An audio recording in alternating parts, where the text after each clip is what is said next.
قال الله تعالى في كلامه المجيد أعوذ بالله من الشيطان الرجيم بسم الله الرحمن الرحيم ألف لام ميم ذلك الكتاب لا ريب فيه هدى للمتقين গগনে ভুবনে যাবতীয় প্রশংসা আল্লাহর জন্য। শত সহস্র দরুদ ও সালাম বর্ষিত হোক বিশ্ব বরেণ্য নবী মুহাম্মদুর রাসূলুল্লাহ সাল্লাল্লাহু আলাইহি ওয়াসাল্লামের উপর। রাসূলুল্লাহ সাল্লাল্লাহু আলাইহি ওয়াসাল্লাম প্রেরিত হয়েছেন সারা বিশ্বের জন্য, সকল মানুষের জন্য, আর রহমত স্বরূপ সকল সৃষ্টির জন্য তিনি প্রেরিত হয়েছেন। তার সাথে প্রেরিত হয়েছে, অবতীর্ণ হয়েছে মহাগ্রন্থ আল কোরআন। কোরআন কারীম, যার মধ্যে কোনো সন্দেহ নেই, যা বিশ্বজাহানের প্রতিপালকের নিকট থেকে অবতীর্ণ মহাগ্রন্থ, যে কোরআন মুসলিম উম্মার প্রাণ, যে প্রাণ ছাড়া উম্মাহ মৃত ও অপদার্থ, যে কোরআনে আছে মানবের সম্মান, মহান প্রভুর পক্ষ থেকে আগত জীবন সংবিধান আল কোরআন, যে কোরআনের প্রয়োজন আছে বিশ্ব মানবতার, অশান্ত পৃথিবীর শান্তিকামী মানুষের, দলিত, শোষিত, বঞ্চিত, অবহেলিত, পদদলিত সকল মানুষের, অন্যায় অত্যাচার ও অরাজকতায় ভরা এ ধরার মানুষের জন্য প্রয়োজনে কোরআনের ন্যায় প্রতিষ্ঠা করার মহালক্ষ্যে প্রয়োজন এই মহাগ্রন্থ আল কোরআনের। প্রত্যেক অধিকারীর স্ব অধিকার লাভের আশায় প্রয়োজন আছে কোরআন অধ্যয়নের। প্রত্যেক অবহেলিতের সম্মান ফিরে পাওয়ার লক্ষ্যে, সম্মান ফিরে পাওয়ার লক্ষ্যে প্রয়োজন আছে কোরআন অধ্যয়নের।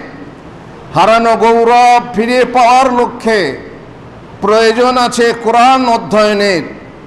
সুন্দর পৃথিবী গড়ে তোলার লক্ষ্যে প্রয়োজন আছে কোরআনের অধ্যয়নের।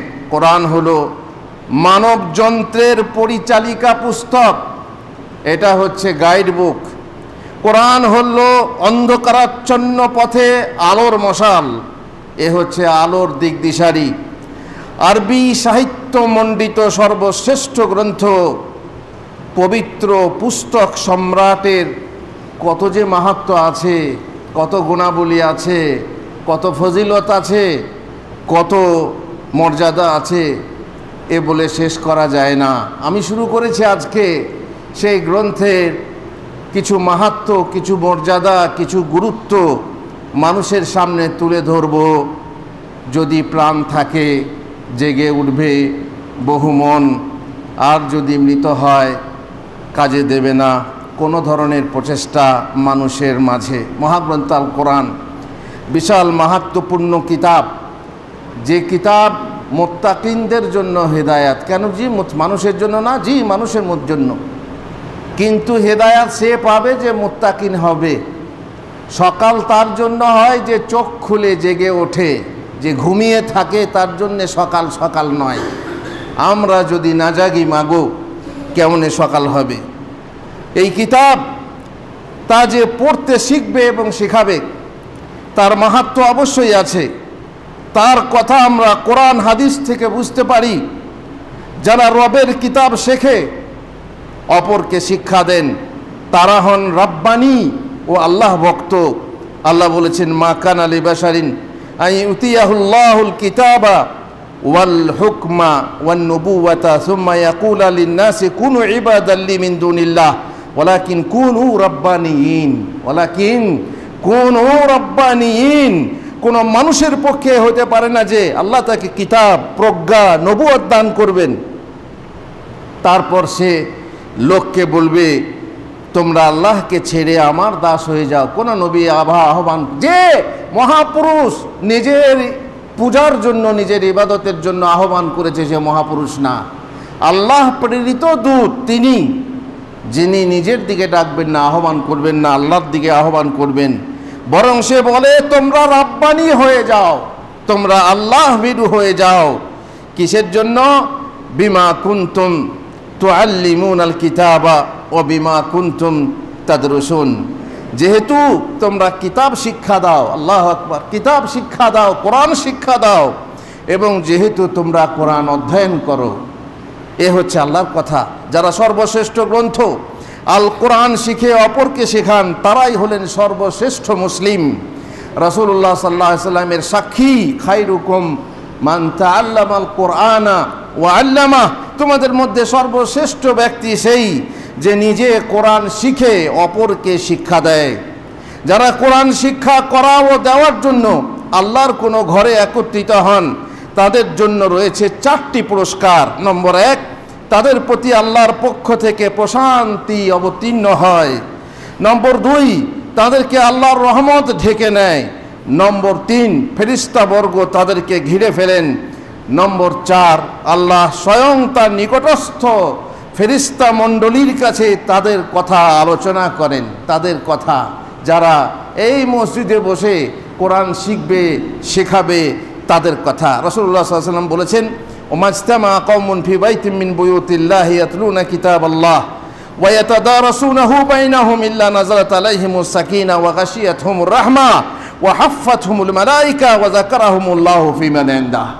এই হাদিসের কথা যার সারসংক্ষেপ আমি পেশ করেছি। মসজিদে গিয়ে একটি আয়াত শিক্ষা করুন। মসজিদে গিয়ে ইমাম সাহেব রেখেছেন যে কোরআন পড়তে পারে, কোরআন শেখাতে পারে, ভুল না, নির্ভুল। মসজিদের ইমাম নির্ভুল কোরআন পড়তে পারে, পড়াতে পারে, এমন ইমাম রাখুন। সেখানে গিয়ে প্রত্যেক দিন একটা করে আয়াত শিক্ষা করুন। বাবা বয়স হয়ে গেছে, আর পারবো না বাবা, চলবে না। আল্লাহর কালাম তোমার উপরে নাজেল, তোমার জন্য নাজেল হলো, তাহলে তুমি পারবো না বললে চলবে না। মসজিদে গিয়ে একটি আয়াত শিক্ষা করো, বিনা পয়সা নয়। এতে তুমি পয়সা পাবে। পয়সা মানে কি? ফায়দা পাবে, লাভ পাবে। আর বিনা মূল্যে তুমি একটা করে উটনি পাবে, একটা করে উটনি পাবে, বেশ হৃষ্টপৃষ্ট উটনি পাবে। উকবা বিন আমির বলেন, একদা আমরা সুফা, মসজিদে নববীর পেছন দিকে একটা উঁচু জায়গা, যেখানে সাহাবায়ে কেরাম বসে বসে রাসূলুল্লাহ সাল্লাল্লাহু আলাইহি ওয়াসাল্লামের কাছে দর্শ দিতেন, আর সেখানে মুহাজিরগণ অবস্থান করতেন। সেখানে আমরা ছিলাম। আল্লাহ রাসূল সাল্লাল্লাহু আলাইহি ওয়াসাল্লাম গৃহ থেকে বের হয়ে, নিজের বাসা থেকে বের হয়ে আমাদের নিকট এসে বললেন, আইয়ুকুম ইউহিব্বু আন ইয়াগদুয়া কুল্লা ইয়াউমিন ইলা বুতহান আও ইলা আল-আকিক ফায়াতি মিনহু বিনাকাতাইনি কুমাওয়াইনি ফি গায়রি ইসমিন ওয়ালা কাত'a রাহম। অর্থাৎ তোমাদের মধ্যে কে পছন্দ করে যে প্রত্যহ বুতহান, মদিনার নিকটে একটা জায়গা, অথবা আকিক, মদিনার কাছে, মদিনা ইউনিভার্সিটির সামনে দিয়ে পার হয়ে গেছে আকিক উপত্যকা, সেখানে গিয়ে দুটো করে বড় বড় কুঁজ বিশিষ্ট উটনি নিয়ে আসবে, যাতে কোনো পাপও হবে না আর হকও নষ্ট হবে না কারো। এটা চুরিও হবে না, রাখা আছে, ধরে নিয়ে আসবে। কারো চুরি করে নিয়ে এলে তা নয়, বরং রাখা আছে, সেখান থেকে তুলে নিয়ে আসবে। আমরা বললাম, ইয়া রাসূলুল্লাহ, এ তো আমাদের সবাই চাইবে, এত সুন্দর ব্যবস্থা, এত সুন্দর অফার, সবাই চাইবে। নিজে গিয়ে দুটো উট ধরে নিয়ে আসবে, উটনি ধরে নিয়ে আসবে, সবাই চাইবে। তিনি বললেন, শোনো, আফালা ইয়াগদু আহাদুকুম ইলাল মাসজিদি ইয়ালামা আও ইয়াকরা আয়াতাইনি মিন কিতাবিল্লাহি আযজা ওয়া জাল খায়রাল লাহু মিন নাকাতাইনি ওয়া সালাস খায়রুল লাহু মিন সালাস নাক। এবারে বললেন রাসূলুল্লাহ সাল্লাল্লাহু আলাইহি সাল্লাম, তাহলে শোনো নাও, যদি উটনি পেতে চাও কি করতে হবে? তোমাকে ডাইরেক্ট উটনি না, তার একটা বিনিময় দেওয়া হবে। সেটা হচ্ছে যে মসজিদে গিয়ে আল্লাহর কিতাব থেকে 2টি আয়াত শিক্ষা করবে অথবা মুখস্থ করবে। অবশ্য শর্ত হচ্ছে বুঝতে হবে, শুধু পড়লে হবে না, বুঝতে হবে। তাহলে এটাই হচ্ছে 2টি উষ্ট্রি অপেক্ষা শ্রেষ্ঠ। 2টো আয়াত শেখো, 2টি উষ্ট্রির সমান তোমার সব লাভ হবে, 2টো উষ্ট্রি পাওয়ার সমান তোমার লাভ হবে। আর এই লাভ করতে তুমি যদি চাও 3টে আয়াত 3টে উট থেকে ভালো, 4টে আয়াত 4টে উট থেকে ভালো, 5টা আয়াত 5টা উট থেকে ভালো। এইভাবে যত তুমি কোরআনের আয়াত শিখবে তত তোমার উট লাভ হবে। বলবে বাঁধবে কোথাও, বাঁধার দরকার নেই। তুমি উটের যে ব্যালেন্স, সেই ব্যালেন্স তোমার কাছে চলে আসবে। বড় বড় কুঁজ বিশিষ্ট উটনি তখনকার আরবের শ্রেষ্ঠ সম্পদ। সেই সম্পদ অপেক্ষা কোরআনের একটি আয়াত বেশি মূল্যবান সম্পদ। মহানবী সাল্লাল্লাহু আলাইহি ওয়াসাল্লাম কোরআন শিক্ষার প্রতি মানুষের আগ্রহ বৃদ্ধির জন্য এমন পুরস্কার ঘোষণা করেছেন যাতে দৃশ্য সম্পদ দেখে মানুষ অদৃশ্য সম্পদের অনুমান করতে পারে। উটের উদাহরণ দিয়ে তিনি অদৃশ্য সম্পদ যে স্বভাব আছে সেই স্বভাবের প্রতি আগ্রহী হতে তিনি উদ্বুদ্ধ করলেন তারা মসজিদে। কিন্তু আজ মসজিদে কোরআন শিক্ষার যে আগ্রহ সেটা দেখা যায় না। জুমার দিনে আসছে, 2 রাকাত নামাজ পড়ে বসে যাচ্ছে, জানি না দরুদ পড়ে কিনা, তসবিহ পড়ে কিনা। কোরআন তো কাদের হাতেও দেখি না, তালিবুল ইলমদের হাতেও কোরআন নেই, কোরআন গাদানো আছে, ডায়ে বাঁয়ে কোরআন গাদানো আছে। এরা শিক্ষার্থী, শিখবে, পড়বে, তার পড়াও হবে এবং সওয়াবও হবে। তাদেরকেও দেখি না, কেউ ঢুলছে, কেউ খেলা করছে, কেউ এইভাবে নিজের যারাই জুমা পড়তে আসছে 2 রাকাত পড়ে ঠকাস করে বসে যাচ্ছে। মা বোনেদের কথা তো ওই রকমই। সেখানে জানি না কোরআনের ব্যবস্থা আছে কি না, সেখানে রাখা আছে কি না আমার জানা নেই। তারা কোরআন পড়েন কিনা জানা নেই, তাসবিহ পড়েন কিনা জানা নেই, আজকে শুক্রবার বেশি বেশি দরুদ পড়েন কিনা জানা নেই। কিন্তু এটা জানিছি, এটা খবর এসেছে কে কি রান্না করেছে আজকে, এ কথা আপোষে আলোচনা করা হয়। আল্লাহুল মুস্তাআন। সুতরাং আগ্রহ দেখা যায় না। কোরআন শিক্ষা শেখানো এবং শেখার কোনো আগ্রহ দেখা যায় না। শিশু কিশোরীরাও ছাড়া ছোট ছোট মেয়েদেরকে কোরআন শিখতে পাঠায়, পড়ে আসগা, কোরআন শিখে আসগা। এখন বিয়ের সময় যদি বলে কোরআন পড়তে জানো, শোনাও, তখন আবার বিয়ে আটকে যেতে পারে, লসমুন্দে ঘুরে যাবে, বাবা দরকার নেই, কোরআনটা পড়া শিখে আয়। তখন তাদেরকে কোনো রকম পাঠানো হয় মসজিদে, যা মৌলবীর কাছে কোরআন শিখে আয়। আচ্ছা, এই কিশোর পুরুষরা কোরআন শিখতে আগ্রহী হয় না। তারা মসজিদে ইমাম রাখে, কিন্তু কেবল নামাজের জন্য, ঝাঁট ঝাড়ু করার জন্য। আর বাতিটা জেলে দেবে, ঝাঁট ঝাড়ু করবে, নামাজের সময় হবে, আজান দেবে, নামাজ পড়বে, বাস ইমামের কর্তব্য শেষ। আর যদি না করে, কি হে বসে বসে তো হাত মারছো, এখানে অপরিষ্কার কেন, হেরিকেনের কাজটা মোছো নাই কেন, ট্যাঙ্কিতে পানি নাই কেন, বসেই তো খাচ্ছ, দেখতে পাচ্ছ না? এসবের বেলায় আমরা আছি। আর যে কারণে ইমাম রাখা হয়, কোরআনের জন্য ইমাম রাখা হয়, শুধু নামাজ পড়ার জন্য নয়। নামাজ তুমি তো কোরআন জানো না, তুমি তো বাংলাতে কটা সূরা মুখস্থ করেছো, বা যথেষ্ট। ভেবেছ এই দিয়েই, ভেবেছ পিচকুড়ের টিকিট দিয়েই আমার দিল্লি যাওয়া যাবে, এটা সম্ভব নয়। দিল্লি যেতে হলে দিল্লির টিকিট কাটতে হবে, পিচকুড়ি থেকে গুসকারা, গুসকারা থেকে পিচকুড়ির টিকিট কেটে তুমি দিল্লি যাবে, এ ভুল ধারণা তোমার, এটা হতে পারে না।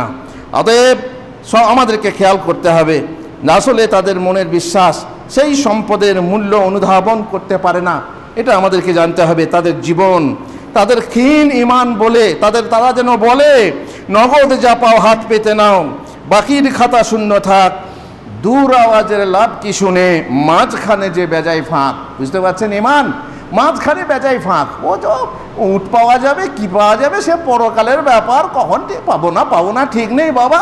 তার মানে নগদ যা পাও হাত পেতে নাও।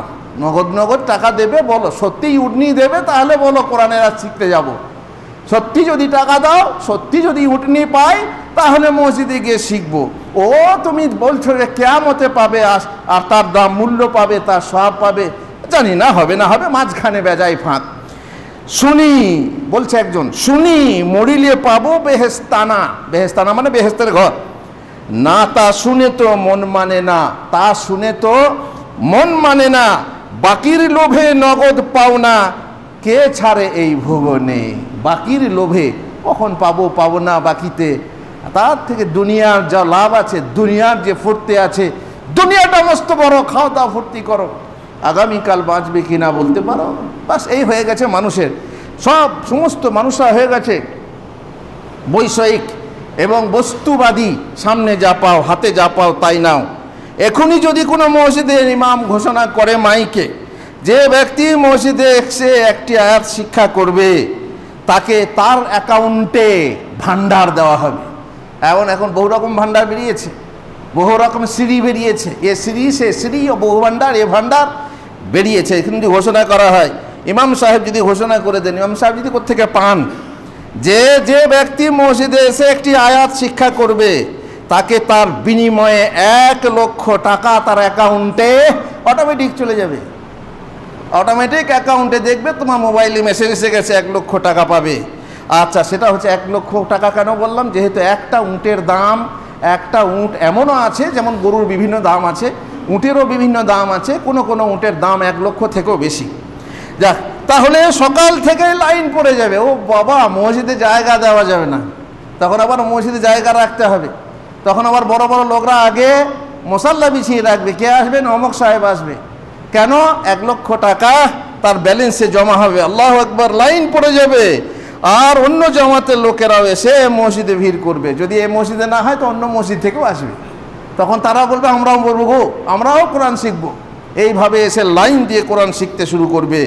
যেহেতু এটা নগদ পাওনা, নগদ যা পাও হাত পেতে নাও, দূরে কি বলে বা ধারের খাতা শূন্য থাক। এ হচ্ছে মানুষের বোঝ, মানুষের প্রতিদান। আখেরাতের প্রতিদান পেতে চায় না, আখেরাতকে বিশ্বাস নেই। আর পরকালের প্রতিদানে দৃঢ় বিশ্বাস খুব কম মানুষের মাঝেই পরিলক্ষিত হয়। সুতরাং ঠিক এমন মুসলমানদেরকে। আর আরেকটা কথা আছে, যদি বলা হয় মসজিদে যে আসবে, মসজিদে ওয়াইফাই আছে ফ্রি। আজকালকার যুগে ওয়াইফাই লুকিয়ে লুকিয়ে যার ওয়াইফাই আছে ব্যবহার করা হয়। পাসওয়ার্ড জানলে তো কোনো ব্যাপারই নেই, চুরি করে ওয়াইফাই ব্যবহার করে। যে মসজিদে ফ্রি ওয়াইফাই দেওয়া হয়, তাহলেও দেখবেন লোকেরা মসজিদে আসছে। যদি বলা হয় জামাতের সময় ওয়াইফাই ফ্রি দেওয়া হবে, তাও জামাতের লোক বেশি হবে। কেন? নগদ খাতা। এই নগদ যা পাও হাত পেতে নাও। ক্ষণস্থায়ী দুনিয়াটাকে সাজাবার জন্য, বাড়ি গাড়ির মালিক হওয়ার জন্য, কোটিপতি হওয়ার জন্য কত কঠিন ভাষা শিখছে, কত দূর দূরান্তে সফর করছে। কিন্তু একটা সহজ জিনিস, সরল জিনিস, সেটা শিখে বেশ কোটিপতি হয়ে আখেরাতে আমি কোটিপতি হব, তার কোনো চিন্তাই নেই, ভাবনা নেই। কারণ এটা হচ্ছে দূরের খাতা, ধারের খাতা। আল্লাহুল মুস্তাআন। বারাকাল্লাহু লি ওয়া লাকুম ফিল কোরআনিল আযীম, নাফানি ওয়া ইয়্যাকুম বিল আয়াতি ওয়া যিকরিল হাকীম। ইন্নাহু তাআলা জাওয়াদুন কারীমুন মালিকুম বাররুর রাউফুর রহিম।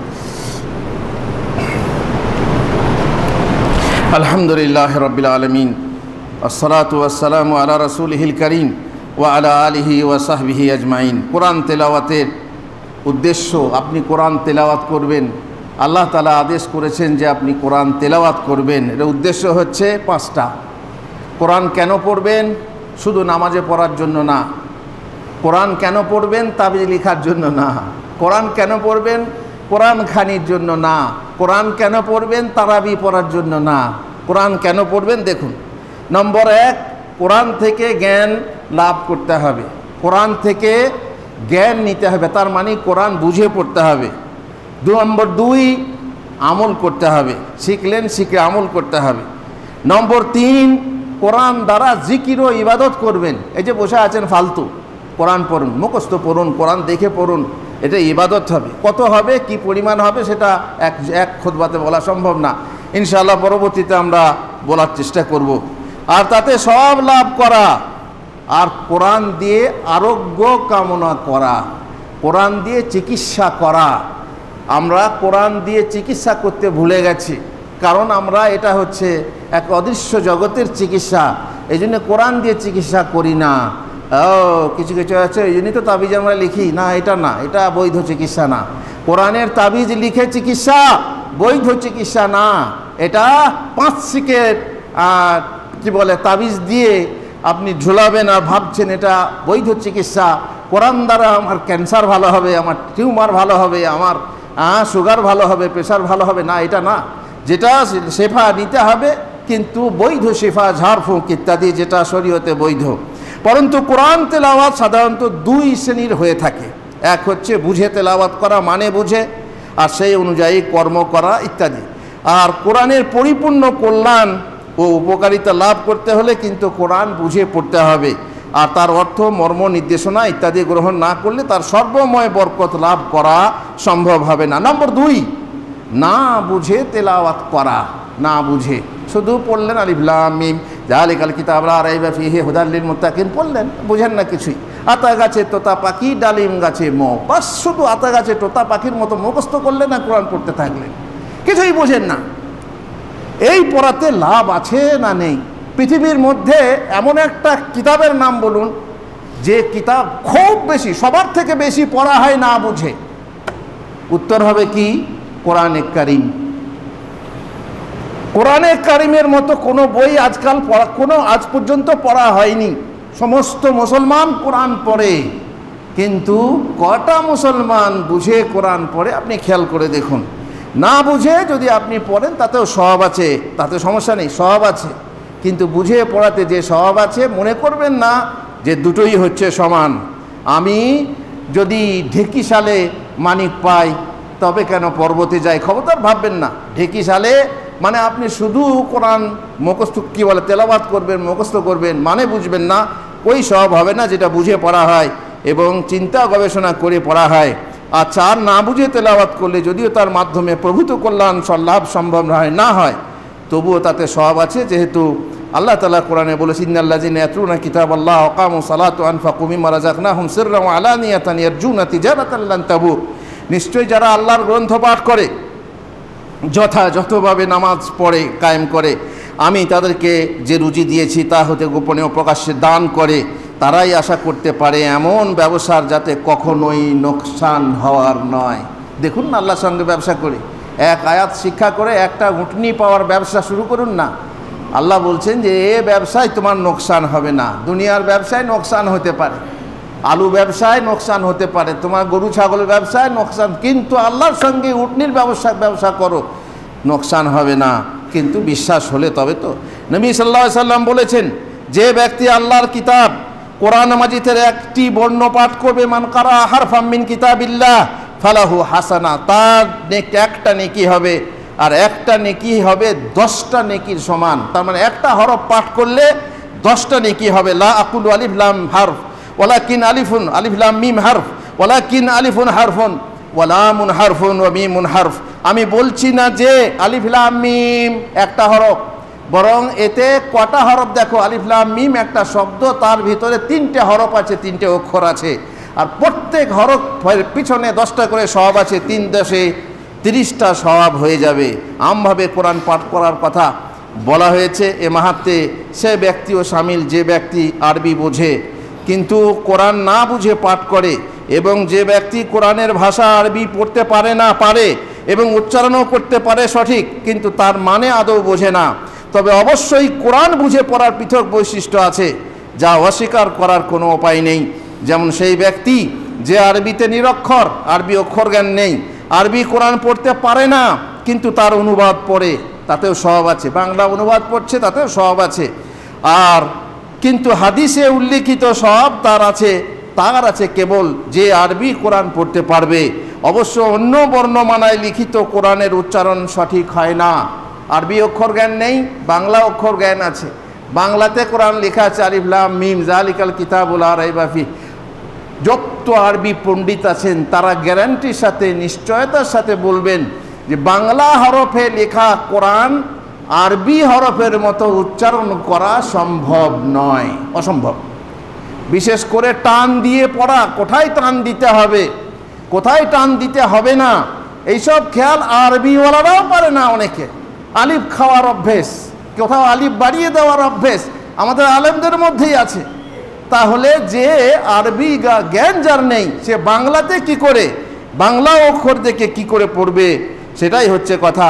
যেখানে এটাই আশঙ্কা আছে, দাদা বলতে যাবে গাধা উচ্চারণ হবে, বলবে দাদা আর উচ্চারণ হবে গাধা, তাহলে দাদা কত রাগ করবেন সেটা তো আপনি বুঝতেই পারছেন।